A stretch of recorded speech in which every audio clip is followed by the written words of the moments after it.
بسم الله الرحمن الرحيم سبح اسم ربك الأعلى الذي خلق فسوى والذي قدر فهدى والذي أخرج المرعى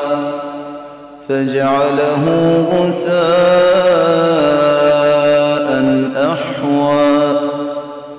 سنقرئك فلا تنسى إلا ما شاء الله إنه يعلم الجهر وما يخفى ونيسرك لليسرى فذكر إن نفعت الذكرى سيذكر من يخشى ويتجنبها الأشقى الذي يصلى النار الكبرى ثم لا يموت فيها ولا يحيا قد أفلح من تزكى وذكر اسم ربه فصلى بل تؤثرون الحياة الدنيا والآخرة خير وأبقى إن هذا لفي الصحف الأولى صحف إبراهيم وموسى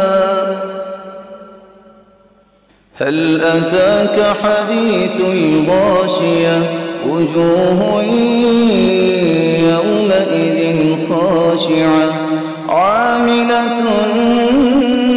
ناصبة تصلى نارا حامية تسقى من عين آنية ليس لهم طعام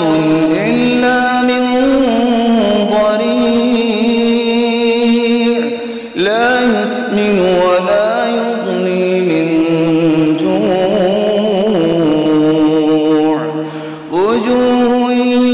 يومئذ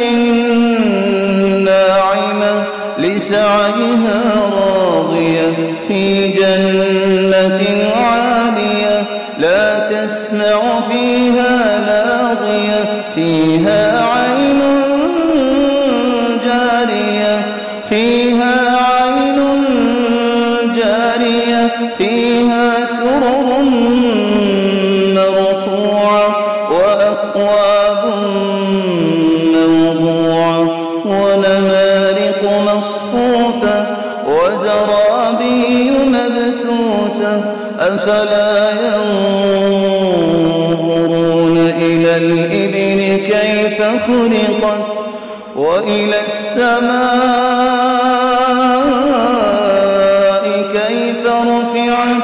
وإلى الجبال كيف نصبت وإلى الأرض كيف سطحت فذكر إنما أنت مذكر لست عليهم بمسيطر